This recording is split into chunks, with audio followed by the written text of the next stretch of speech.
Hey, what is up, ladies and gentlemen? I'm Piglet here once again, and I'm Luigi here. We are from the Maxi Toys, of course.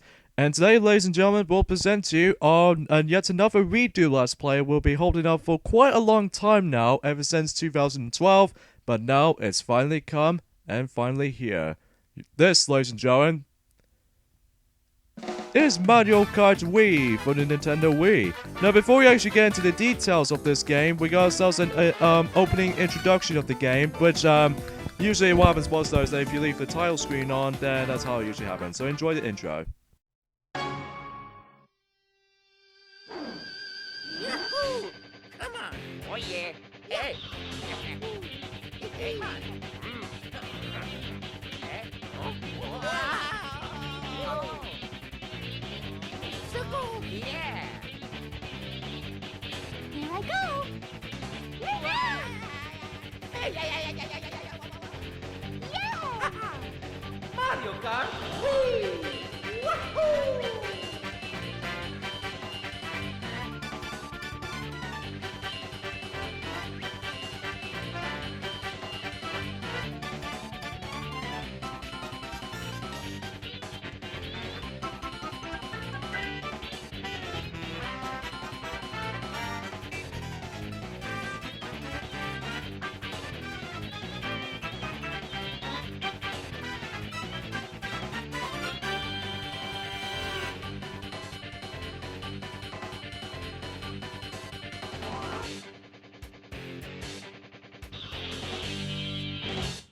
Pretty cool intro there. But even then though, I kind of felt bad for you, Luigi, that you always never been number one here.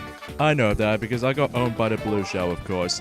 So anyways, this game did first came out in 2008, even though it did first announce it back in E3 2007, alongside with some more information on Super Smash Bros. Brawl, also from E3 2007. But I digress though, but this game usually finally came out in 2008, and this game is almost 10 years old in that time. Oh yeah, before we actually get into this little topic, this is actually the first ever, the only Mario Kart game to actually feature the file selection screen. Which I don't see why they actually included the file selection screen to begin with, because unlike in any other Mario Kart games, they just simply have themselves the one save file. But in this game, it only contains like only 4 files, so even that seems rather odd to me. But I digress though, so we got some of these familiar modes ever since how it does in the previous Mario Kart games. Because there's a single player campaign, which much like in the other games, that you can play this game on your own. There's also a multiplayer mode, and even a Wi-Fi, Nintendo Wi-Fi connection ever since Mario Kart DS. And even a Mario Kart channel, which we will discuss more into that as soon as we actually proceed to this Let's Play in general. So the ultimate premise of this Let's Play in particular is obviously going for the Grand Prix mode. So even then, much like it does in Mario Kart 7 and even Mario Kart DS Let's Play, that we figure we might actually go for the entire Grand Prix mode within 150cc mode, by the way, because obviously we're going to have to be the pro at it. So even then, that has been a really long time since we actually played this game though, Luigi, because we're so used to playing with Mario Kart 8 and even Mario Kart 7 and Mario Kart DS at that one point. But even then, let's just see how this goes when it comes to this particular Let's Plays following through. So, yes, one thing I need to point things out though is that, obviously as you can see, there's actually a plus button symbol where it says switch, where this allows you can actually switch between the karts and bikes in both 50cc and 100cc, but you have to be unlocked though before you actually just try to unlock those. But I digress though, so obviously the main premise of the class majority of this Let's Play we're going to be talking through is definitely 150cc, because it will actually access to both karts and bikes, which I believe that this is actually the first ever Mario Kart game to actually introduce bike vehicles, which sure enough we won't get into it until we actually get into the actual gameplay of Mario Kart Wii. So yeah, because I still even remember that originally I did manage to done this back in 2012, alongside with White Teddy did actually join with me on that Let's Play. However though, due to the bad quality side of things, that's all there is to say about this, but we'll discuss more on that later. So the characters selection wise, there's going to be quite a lot of characters in this game this time around, which I believe there are a grand total of 24 of them. So we have Mario, Luigi, Peach, Daisy, Yoshi, Bodo, Diddy Kong, and Bowser Jr., which are usually the returning characters from Double Dash. And there's also Baby Mario, Baby Luigi, Baby Peach ever since Yoshi's Island DS, And even a newcomer introduced in the actual Mario franchise is Baby Daisy, and that's actually her first ever game to be appearance on. And there's also Toad, Toadette, Koopa Troopa, and Dry Bones. And finally, for the well, obviously all of these characters do have their own different weight to them, like Mario and Luigi, etc., are medium, and then Baby Mario and Baby Luigi are small, and now we get into the heavyweights. So we have Wario, Waluigi, Donkey Kong, and Bowser, King Boo, Rosalina from Super Mario Galaxy, and she'll also be a playable debut in Mario Kart 7 and 8, and including Mario Kart 8 Deluxe, and Funky Kong, and finally Dry Bowser. So yeah, and it's also the Mii's here and now as well. So even then, there are 2 variations of the Mii outfits you can probably unlock. Well, this one specifically is used for Outfit A. So even then, that in order to actually unlock it, you must able to win the Special Cup in 100cc. So that's the only thing we can actually think of. So anyways, much like in any other Mario Kart games Let's Play, for the beginning part of the entire game is that we're obviously going to start things off with his man himself, Toad. So yes, obviously, since this game is actually firstly introduced to these carts and bikes vehicles, so as you can see, we got some carts ever since how it does in the previous Mario Kart games, but in addition to that, we got some bikes included. So even then, we will talk more into details onto these 2 systems until we get into later for this Let's Play. But for now on, let's go ahead and choose let's go for the bikes for starters. So let's go for bullet bikes. So as you can see, it just shows you the status of your carts or bikes, just like how it does in Mario Kart DS and Double Dash and Super Circuit. So yeah, once you prepare for start to do some racing, you can choose either the automatic drift or the manual. So even then, you can actually have yourselves a mini turbo. So with automatic, it will not allow you to actually use the mini turbo just to begin with. So might as well go for this option because I was so used to this option more so to the manual, but we'll explain more on that later. So yeah, cups wise, very similar to how it does it in Mario Kart DS. It's the fact that as well as Mario Kart 7 and Mario Kart 8, that you're still able to come across into Mushroom, Flower, Star, and Special Cups in the actual normal races themselves, and it's also the likes of the Retro Cups here and there as well, like Shell Cup and Banana Cup. However, though, as you can see on the screen, that since we haven't played this game for a time to time, so even then, we haven't exactly unlocked everything yet. Like, we haven't exactly unlocked. From what I've heard, there's going to be Leaf Cup and the Lightning Cup as soon as we actually unlock those 2, once we complete both Shell Cup and Banana Cup simultaneously. So, yeah, for the most part, we'll actually try to unlock those 2 as soon as we proceed to this Let's Play. But even then, we'll definitely have to find out for sure. So, yeah, let's get started with Mushroom Cup. This courses consist of Luigi Circuit, Moo Moo Meadows, Mushroom Gorge, and finally Toad's Factory. So, yeah, let's get started. So as far as at this point, that Mario Kart Wii's gameplay style feels exactly like how it does it in the other Mario Kart games ever since, you know, Mario Kart DS and etc. But the biggest difference is here is that, obviously, since we're going to be doing with either carts and bikes this time around, so even then though, there's going to be more slightly tweaks to it, and it's especially noticeable they actually add in some new additions to the game introduced. For one, as you can see that it says 12 here, this means is that you're actually going to be racing against 12 players. Yes, it's actually the first ever Mario Kart game to actually feature not only 8, but 12 players on screen. So yeah, that's actually pretty awesome. And unfortunately we got exploded by the bombs, obviously, so that's not good news. So no, at least we got the bullet bill. The bullet bill makes a return ever since Mario Kart DS. In fact, some of the elements in this game are very similar to how it does in Mario Kart DS, but except with some little bit more accurately similar features. Now, obviously, since the fact that this first track in the entire game usually just gets Luigi Circuit, even then though it's basically a very simple, easy level, so as you can see right there, we actually come across into these new items introduced in the Mario Kart franchise, which consist of the power block, which if you use that, then you should be able to see the power block on screen. And what was worse though is that you can actually temporarily spin out those players. And even that is really handy for you if you want to actually just to keep your speed going. But if you want to actually get yourself back up with this little power block system, then basically you just have to like fling the Wii remote. Because yes, the control scheme we're going to be using in this particular Let's Play is definitely the Wii remote sideways. Because obviously, there's actually multiple controller options which you can actually use, which are the Wii Remote and Nunchuck combo, or the Wii Classic controller, or the Nintendo GameCube controller, which actually falls more likely the exactly same ideal thing as similar stuff to Super Smash Bros. Brawl. But even though this wasn't exactly a fighting game, mind you, but it's definitely a racing game for sure. So yeah, for the Luigi Circuit, it's actually a pretty simple and easy level, though, as soon as you're actually getting used to what the actual gameplay style of this game actually handles, but hey, at least it's not too bad. Alright, so now we move on into Moo Moo Meadows, which I believe that track in general does make a return in Mario Kart 8 in the form of the Shell Cup. Yeah, because if you know that, I digress though. Anyway, sorry for lack of dialogue there, ladies and gentlemen. So yeah, the biggest difference here I found is that in this version in particular, that this particular Moo Moo Meadows was actually in daylight. However though, in Mario Kart 8, it does have a little pretty nice sunset aspect. So even then though, that makes it a little bit more impressive looking version of Moo Moo Meadows. So yeah, it's pretty interesting and pretty fun.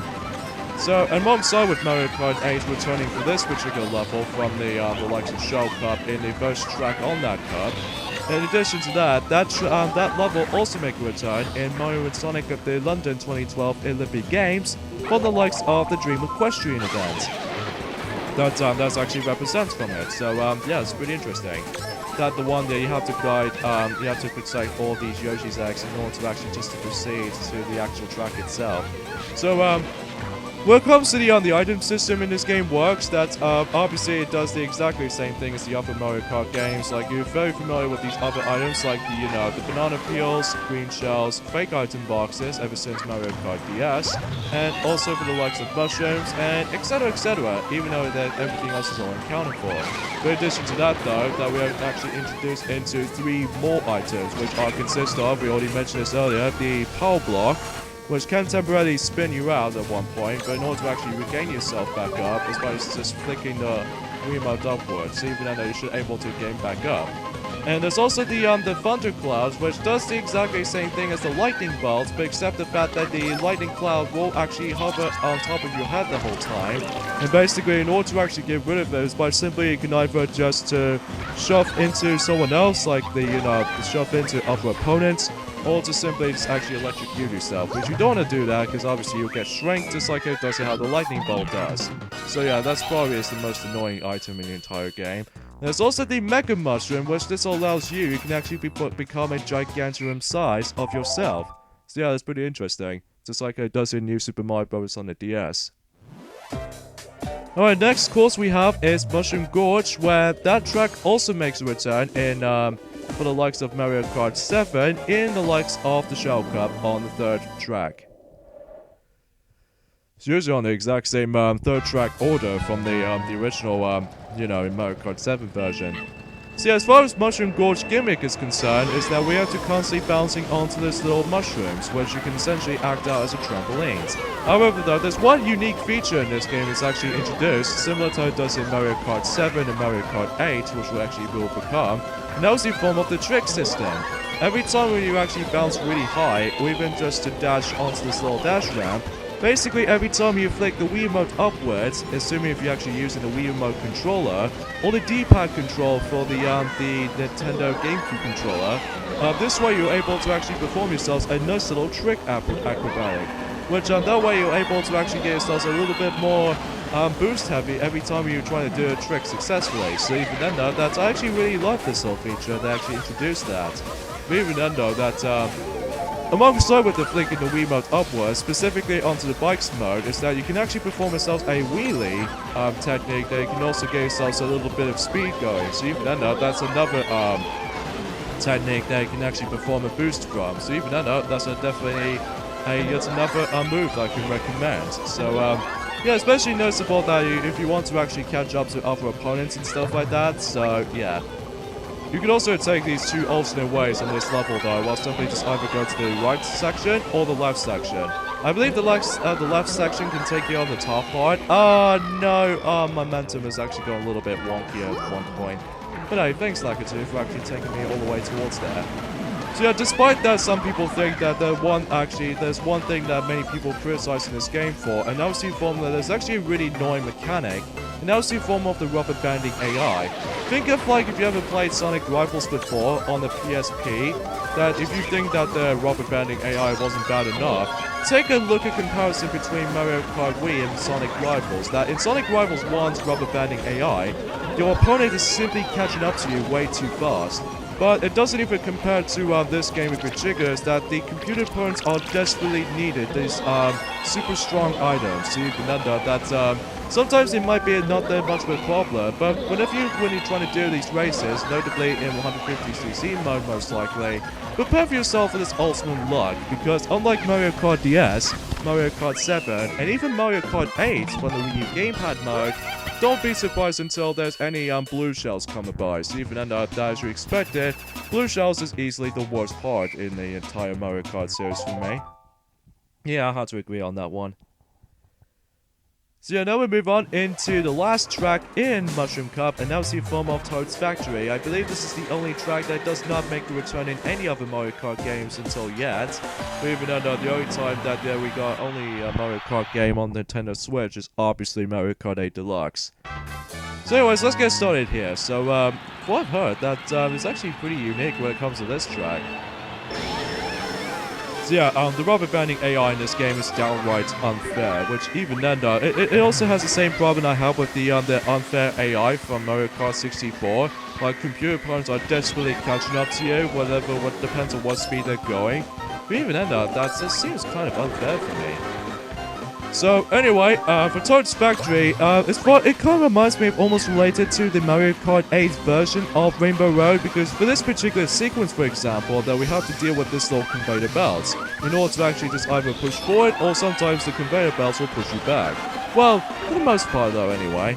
And then this last part right there is that you have to go use this boost pass until you actually bypass this muddy section, so even that should be worth a while.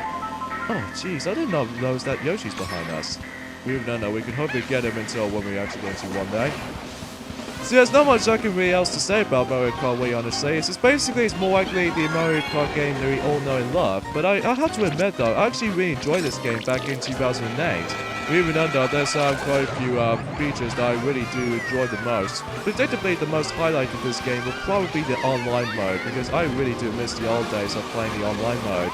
Although I will admit though, Pickles, that every now and then, since this is now 2017, Nintendo Wi-Fi connection service is now shutting down. So even though that's kind of stupid if you ask me. Alright, so let's see if we can. Oh no! Whoa! Jeez, that was a really close dodge right there. We even know that we actually did manage to likely suck that Princess Peach. Well, not really though, because even though Mario will get super angry like, "Hey Luigi, don't be too harsh on that Princess Peach, you hear? Sorry bro." Okay, so I did not even use that item in time. We can hopefully just run it. Oh crap. So yeah, what makes the power blocks quite a bit annoying at times is that every time you're gonna get stunned by that, your item will start to pop out of nowhere. So even then though, that your item box will be going away. So anyway, so even then though, we pretty much. Oh no, that was a really bad idea. Come on, let's see if we can actually finish this race. Oh no, the red shell and the power block. Oh come on! Yes! Oh wow. That's actually pretty climatic in the end. Like, we got double ownage. Like, for instance, the red shell and the power block, and even the blue shell as a result in the end. But even then, we've actually caught into the finish line no problem. So that's actually pretty weird if you ask me. I have to say though, that the end part of Mushroom Cup is actually pretty interesting, as far as the actual race conditions is concerned. So, of course, much like any other Mario Kart games, we usually celebrate with the closing ceremony to see who actually tops the top 3. So, like, for instance, 3rd place goes to Yoshi, 2nd place goes to Princess Peach, and the number 1 is easily Toad himself. So even then, though, I'm kind of glad that he's actually number 1. In fact, kind of think about it, that he's always in every single Mario Kart games right about now. Like, all 8 of them, as a matter of fact. Which is kind of interesting, and also the same applies to how it does it for the Mario Kart arcade games as well, which is kind of cool if you ask me, because I really like Toad. So much like how it does in Mario Kart DS and even Mario Kart 7 and 8, you get also the ranking system much like before. So even then though, as you can see, we got ourselves 2-star rankings, so it depends on what performance you did well in his cups, then obviously the more ranks you can get, like, you know, 2 stars we got. And the best rank is definitely the 3-star ranking, but even then though, I have to admit though, in Mario Kart DS 3-star rankings actually is one of the hardest ranks to get. But even though it's nothing compares to this game though, so... Anyways, join us next time. Well, let's play Mario Kart Wii. It's the fact that we're moving on into the Flower Cup next. So see you guys next time. Later, fellas.